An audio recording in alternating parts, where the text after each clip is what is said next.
I'm attempting to create a new world record, the longest time in which one has written a short story every day. I'm doing this to raise funds for my trip to Costa Rica with Camp International, where I will help facilitate local infrastructure, learn how to scuba dive, and use my experience to report on the need for climate conservationism. The GoFundMe link is in the description and in my bio, so if you enjoy my writing, please do make a donation, however small. 4. Love. The language flowers speak is much more complex than a human's. It is a lot more refined, articulate and graceful. They weave together meaning in ways that words could not contain.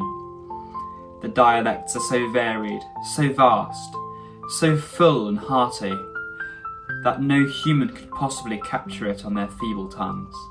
The woman sat in the field, embraced by the cluster of flowers all around her. She leaned back, resting deeper into them, letting the sweet feeling of their petals brush against her skin. She soaked in the unique feeling embedded within their contact. They were such incredibly precise feelings, one that pierced through the skin and warmed her heart. She spread her arms through the bed, swarmed by the great array of colours. Tulips of all kinds, crimson, ultramarine, all the colours of the rainbow. She traced her eyes onto the horizon, so far away that it felt endless. It was bright, blue as a shallow ocean, and the moon distantly twinkled within it.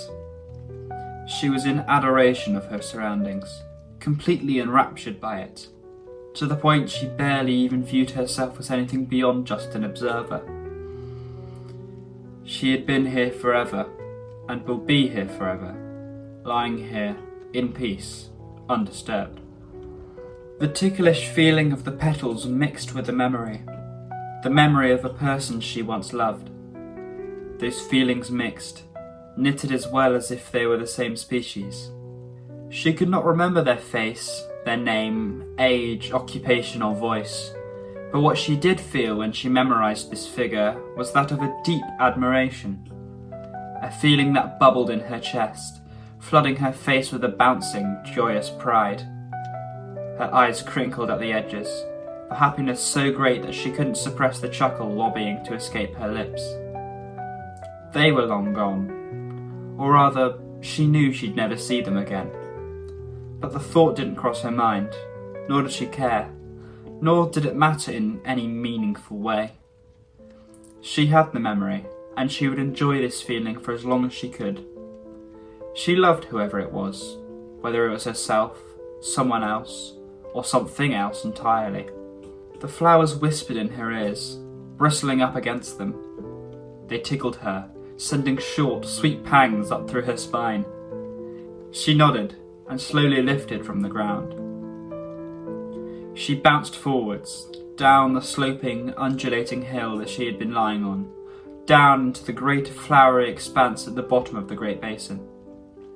She skipped along, the abundance of flowers increasing as she went.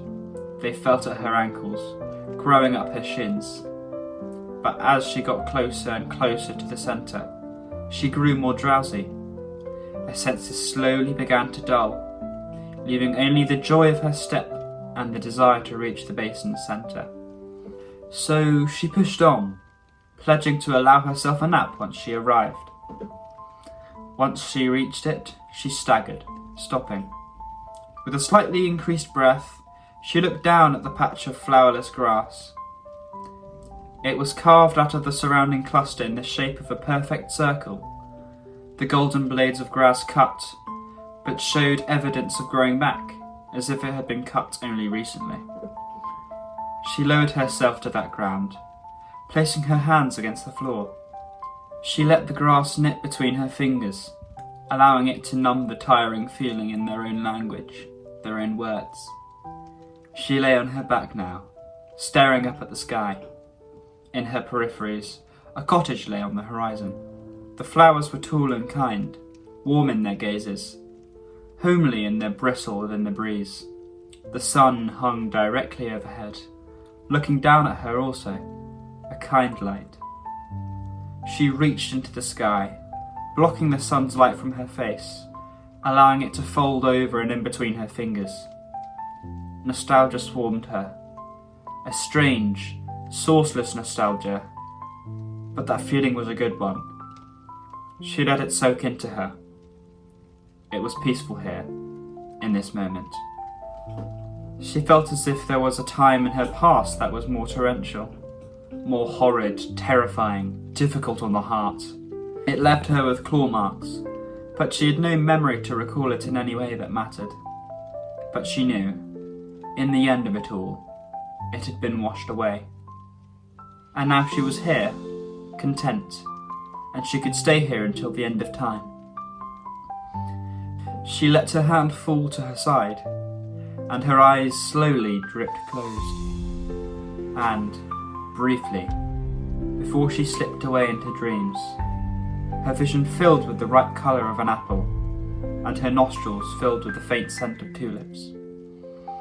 The flowers that surrounded her on all sides, all throughout the grandiose basin, hummed to her, a great lullaby, a great comfort, the memories of another time, another place, another world, and the basin she had been gifted coddled her, kissed her, rocked her in its cot, allowing that great blossoming flower to grow and prosper within her, for she was to soon understand the language of the flowers.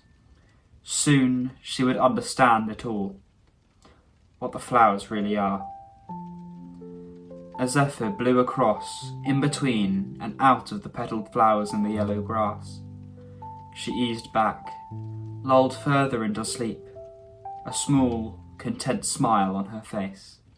Again, thanks for watching, and if you are feeling inclined to donate to help me on this journey, anything would be appreciated. And even if you don't, just watching this videos will help me. Thank you, hope you enjoyed, see you tomorrow.